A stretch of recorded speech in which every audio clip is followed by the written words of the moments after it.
Break के बाद स्वागत है आपका। रुख करेंगे बड़ी खबर का। बड़ी खबर, बड़ी जानकारी आपको बता दें इस वक्त की ये बड़ी खबर समीक्ष दौरे पर पूर्व मुख्यमंत्री जयराम ठाकुर। ये बड़ी खबर आपको बता रही, जहां बाढ़ प्रभावित क्षेत्रों का पूर्व मुख्यमंत्री ने निरीक्षण किया है, पीड़ितों से बातचीत भी की और साथ ही साथ उनका हालचाल जाना। आपको बता दें कि लापता लोगों की लगातार तलाश जारी है और जिस तरह से हिमाचल प्रदेश में आपदा आई है उसके बाद से ही लगातार बाढ़ प्रभावित क्षेत्रों का निरीक्षण किया जा रहा है। इसी बीच पूर्व मुख्यमंत्री जयराम ठाकुर भी पीड़ितों से बातचीत कर उनसे हालचाल जानने के लिए पहुंचे और उन्हें आश्वासन भी दिया कि जो लापता लोग हैं उनकी तलाश जारी है और प्रशासन हर तरह से कोशिश कर रहा है। ये बड़ी खबर, बड़ी जानकारी आपको बता रही, जहां पूर्व मुख्यमंत्री जयराम ठाकुर समीक्ष दौरे पर रहे इस वक्त की ये बड़ी खबर।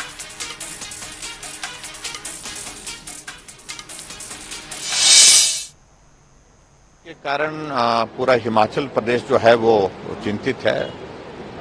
एक साल पहले जो त्रासदी हुई थी, अभी उसी से ही हिमाचल पूरी तरह से बाहर नहीं आ पाया, लेकिन उसके बाद ये त्रासदी का दौर अभी इस बरसात में शुरुआती दौर में आ गया। और शुरुआती दौर में हम इस बात को देख रहे हैं कि लगभग 55 से ज्यादा लोग मिसिंग हैं, जिसमें 5 लोगों के शव बरामद हुए, 5 या 6 लोगों के, बाकी की तो तलाश जारी है। और 4 दिन के बाद उन लोगों की जिंदा रहने की संभावनाओं पर भी प्रश्न चिन्ह खड़ा हो जाता है। स्वाभाविक रूप से जैसे जैसे वक्त निकलता जा रहा है, परिवार के लोग भी व्याकुल है, हम सब लोग चिंतित हैं। तलाश का और उसके साथ रेस्क्यू ऑपरेशन का अभियान चला हुआ है, एनडीआरएफ की टीमें लगी हुई है, लेकिन मैं ये कहना चाहता हूं कि बहुत बड़ी क्षति हुई है, बहुत बड़ा नुकसान हुआ है हिमाचल प्रदेश में इस त्रासदी के दौरान। मैं प्रधानमंत्री जी से व्यक्तिगत रूप से मिला था, गृह मंत्री जी से मिला, राष्ट्रीय अध्यक्ष जी से भी मिला, जो स्वास्थ्य मंत्री भी है। और मैं प्रधानमंत्री जी से जब मिला तो उन्होंने तुरंत सबसे पहले हिमाचल से इसी जानकारी के लिए मुझे बात करने के लिए कहा, जो बारिश के कारण अभी जो नुकसान हुआ है। और मैंने एक्सप्लेन किया है सारी चीज को लेकर। उन्होंने उसके बावजूद आश्वस्त किया है कि जो भी इस संकट की घड़ी में जो मदद हिमाचल को चाहिए होगी हम देंगे। हिमाचल प्रदेश में 31 जुलाई की रात आफत की बारिश बरसी और इस बारिश ने नदी नाले उफान पर आए और अपने साथ सब कुछ बहा कर ले गए, जिसमें 55 लोग लापता हुए तो 6 लोगों को जान गंवानी पड़ी। बचाव दल अपना कार्य कर रहे हैं और लोगों को रेस्क्यू करने का काम भी जारी है। ये रिपोर्ट देखिए।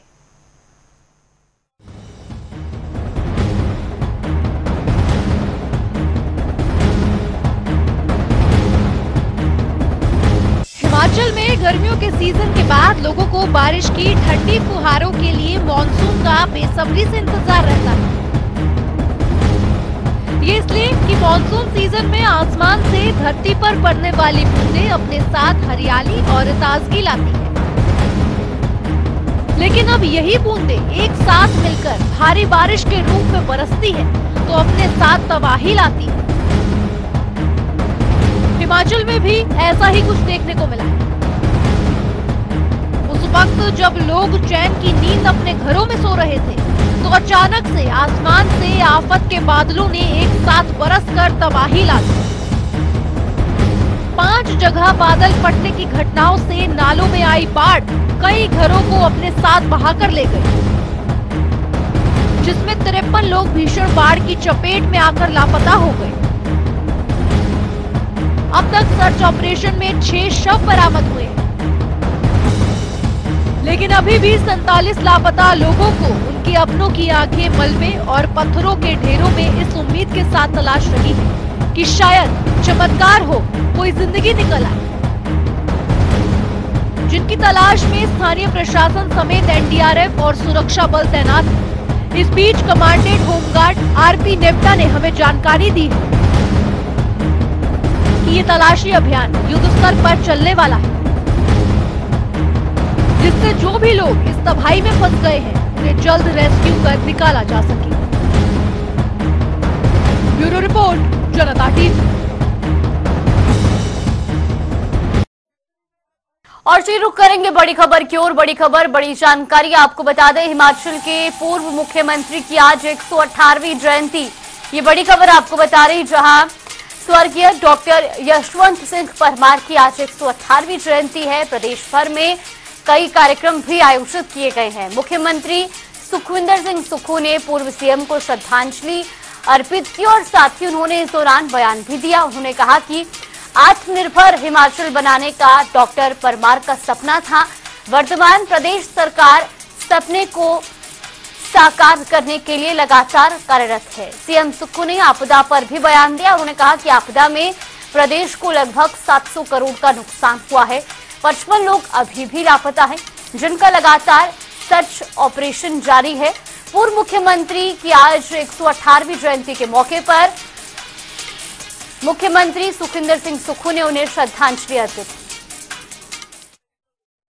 हिमाचल प्रदेश के निर्माता डॉक्टर यशवंत सिंह परमार जी की 118वीं जयंती पर पूरे राज्य भर में हम ये उनकी जयंती को मनाते हैं।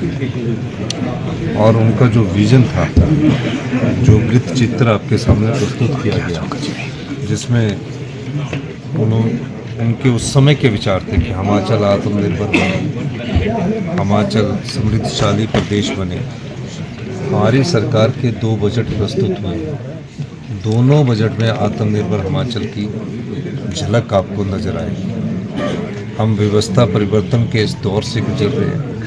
18 महीने में सभी विभागों में महत्वपूर्ण बदलाव किए हैं और मेरा मानना ये है कि हम नई व्यवस्था के साथ भविष्य का हिमाचल कैसा हो, उस दिशा में हम आगे बढ़ रहे हैं और उसमें सुधार नजर आना शुरू हुआ। प्रभावित के मामले में ये कहना चाहूँगा कि कम से कम 700 करोड़ रुपए का अभी नुकसान हुआ है और 55 के करीब लोग लापता है, जिसमें कुछ डेड बॉडी रिकवर हो गई है। अभी क्योंकि डेड बॉडी में हमने युद्ध स्तर पर कार्य शुरू किया है, हम चाहते हैं कि भविष्य में भगवान से हम यही प्रार्थना कर सकते हैं कि हिमाचल पर थोड़ा रहम कीजिए। और चलिए रुक करेंगे अगली बड़ी खबर की ओर। सरकार गिराने का षड्यंत्र मामला की बड़ी खबर आपको बता रहे, जहां पूर्व मुख्यमंत्री के पब्लिसिटी एडवाइजर पहुंचे बालूगंज थाना। ये बड़ी खबर, बड़ी जानकारी आपको बता रहे हैं। कोर्ट के आदेशों के बाद वो बालूगंज थाना पहुंचे। पूछताछ के लिए उनको थाने पर बुलाया गया था। तो वहीं इस मामले पर तरुण भंडारी ने बोलते हुए कहा कि कोर्ट के आदेशों के बाद दूसरी बार वो बालूगंज थाने पर पहुंचे हैं। हर सवाल का जवाब देंगे, पूछताछ में पूरा सहयोग किया जाएगा। और साथ ही उन्होंने ये भी कहा कि राजनीति में ये सब चलता रहता है। ये बड़ी खबर, बड़ी जानकारी आपको बता रहे हैं। सरकार गिराने के षड्यंत्र मामले से जुड़ी इस वक्त की ये बड़ी खबर। पूर्व मुख्यमंत्री के पब्लिसिटी एडवाइजर को बालूगंज थाने पर बुलाया गया, जिसके बाद उन्होंने बयान भी दिया और उन्होंने कहा कि हम पूछताछ में पूरी तरह से सहयोग करने के लिए तैयार हैं। राजनीति में ये सब चलता रहता है। माननीय अदालत ने आदेश किए हैं इंक्वायरी में शामिल होने के लिए। मैं पहले भी एक बार आया था। जो पुलिस ने मेरे से पूछा, मैंने सारी बात सच्चाई में बता दी और आज भी जो पूछेंगे हम बताएंगे और पूरा कॉपरेट करेंगे। क्या लगता है आपको इस मामले को बनाने के पीछे की मंशा क्या लग रही है? ऐसा है कि प्रजातंत्र में विधायक कांग्रेस के थे वो, और प्रजातंत्र में किसी को भी किसी पार्टी में जाने का हक है। प्रजातंत्र इसी को कहते हैं और इसमें वो मेरे पास आए, आके वहां रुके और आज दोबारा चुनाव भी हो गए, उसमें जनता का फैसला भी आ चुका है। ये तो अब हमारे हरियाणा में 3 इंडिपेंडेंट विधायक हमें छोड़ के चले गए और हमने FIR नहीं दर्ज की। तो क्या पॉलिटिकली मोटिवेटेड केसेस लग रहे हैं? बिल्कुल ऐसा ही होता है, राजनीति में ये सब कुछ चलता रहता है। और चलिए वक्त हो चला एक छोटे से ब्रेक का। ब्रेक के बाद फौरन हाजिर होंगे।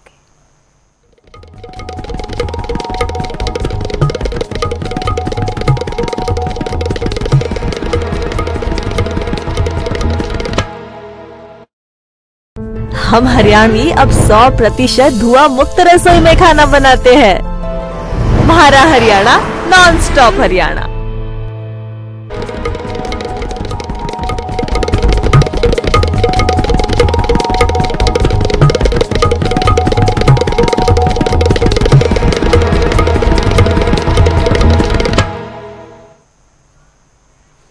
ब्रेक के बाद स्वागत है आपका। रुक करेंगे खबरों की ओर। हिमाचल के पूर्व मुख्यमंत्री स्वर्गीय डॉक्टर यशवंत सिंह परमार की आज जयंती है। इस अवसर पर नाहन में बीजेपी की ओर से पुष्पांजलि कार्यक्रम का आयोजन किया गया। इस कार्यक्रम में बीजेपी के प्रदेश अध्यक्ष राजीव बिंदल विशेष रूप से मौजूद रहे। राजीव बिंदल ने पूर्व मुख्यमंत्री की प्रतिमा पर श्रद्धांजलि अर्पित की। तो वहीं उन्होंने कहा कि हिमाचल का विकास हिमाचल के आधार पर हो, इसके लिए डॉक्टर परमार ने महत्वपूर्ण भूमिका निभाई है। स्वर्गीय डॉक्टर यशवंत सिंह परमार जी की जयंती का शुभ दिन है। हिमाचल प्रदेश के इतिहास के अंदर परमार साहब का नाम अमर रहेगा। जिस तरह छोटी सी आयु में हिमाचल जैसे पहाड़ी राज्य से निकलकर डॉक्टरेट की उपाधि हासिल करते हुए आज़ादी की लड़ाई में अपनी भूमिका निभाते हुए और हिमाचल अलग से अपना अस्तित्व लेके खड़ा हो, हिमाचल का विकास हिमाचल के आधार पर हो, इस भाव को लेकर जिन्होंने हिमाचल की रचना में महत्वपूर्ण भूमिका निभाई, ऐसे डॉक्टर यशवंत सिंह परमार जी के श्री चरणों में आज नमन करने का दिन है और पूरा हिमाचल आज उनके प्रति नतमस्तक होता है। तो वही शिमला में हाटी समुदाय ने प्रेस कॉन्फ्रेंस की। इस दौरान उन्होंने कहा कि बीते वर्ष अगस्त में राष्ट्रपति द्रौपदी मुर्मू ने अधिसूचना जारी की थी, लेकिन एक वर्ष बीत जाने के बाद भी उन्हें संवैधानिक और कानूनी अधिकारों से वंचित रहना पड़ रहा है। इसी मुद्दे को लेकर उन्होंने मुख्यमंत्री सुखविंदर सिंह सुक्खू से मामले में हस्तक्षेप करने की मांग उठाई है। उन्होंने कहा कि मुख्यमंत्री प्रदेश हाईकोर्ट में हाटी मामले की मजबूती से पैरवी करें। खासतौर पर हाटी मुद्दे पर हुई है और हमें ये उम्मीद जग रही है कि जल्द ही हमें अब जनजातीय अधिकार मिल जाएंगे। लटकाने, अटकाने और भटकाने का जो एक उबाऊ प्रक्रिया थी, अब उससे हमें लगता है कि हमें अब उससे निजात मिलेगी। हमारा केंद्रीय हाटी समिति का एक प्रतिनिधिमंडल केंद्रीय गृह मंत्री अमित शाह और केंद्रीय कानून मंत्री और जनजातीय मामलों के मंत्री से मुलाकात की है। उन्होंने ये आश्वासन दिया है कि जल्द ही इस मामले की हाई कोर्ट में पैरवी की जाएगी। तो अब राज्य सरकार, आपके माध्यम से हम राज्य सरकार से हम ये अपील करना चाहेंगे, खासतौर पर मुख्यमंत्री से, कि हम संवाद के पक्षधर हैं। राज्य सरकार से हमारी अपील ये है कि इस मुद्दे की हाई कोर्ट में प्रमुखता से पैरवी की जाए, क्योंकि अभी तक भी बहुत सारी क्वायरीज वो क्लियर नहीं हुई है। एफिडेविट जरूर तैयार हुआ है, लेकिन उसको अंतिम रूप प्रदान किया जाए। सरकारी तंत्र उस कार्य में लगा हुआ है। केंद्र सरकार से भी हमारी अपील है कि जल्द ही एफिडेविट हाई कोर्ट में किया जाए और जो स्टे अभी लगा हुआ है, अंतरिम जो स्टे है, उसको जल्द से जल्द उसको वेकेट किया जाए। शक्तिपीठ ज्वालामुखी मंदिर में श्रावण अष्टमी नवरात्रों का कल से आगाज होगा। श्रावण अष्टमी नवरात्र 5 अगस्त से 14 अगस्त तक चलेंगे। तो वहीं मंदिर प्रशासन की तरफ से नवरात्रों को लेकर सभी पुख्ता इंतजाम किए गए हैं। साथ ही श्रद्धालुओं को पंक्तिबद्ध तरीके से दर्शन भी करवाए जाएंगे। सभी भक्तों को श्रावण अष्टमी मेलों की बहुत बहुत हार्दिक शुभकामनाएं। श्रावण अष्टमी मेला जो 5 अगस्त से 15 अगस्त तक चलेगा, उसके लिए मंदिर प्रशासन की ओर से सभी तैयारियां जो हैं पूर्ण कर ली गई हैं। मेलों के दौरान सुरक्षा व्यवस्था, श्रद्धालुओं को लाइनों में दर्शन करवाने की व्यवस्था, असामाजिक तत्वों पर नज़र रखने के लिए 50 के करीब जो है होमगार्ड अतिरिक्त तैनात किए जाएंगे।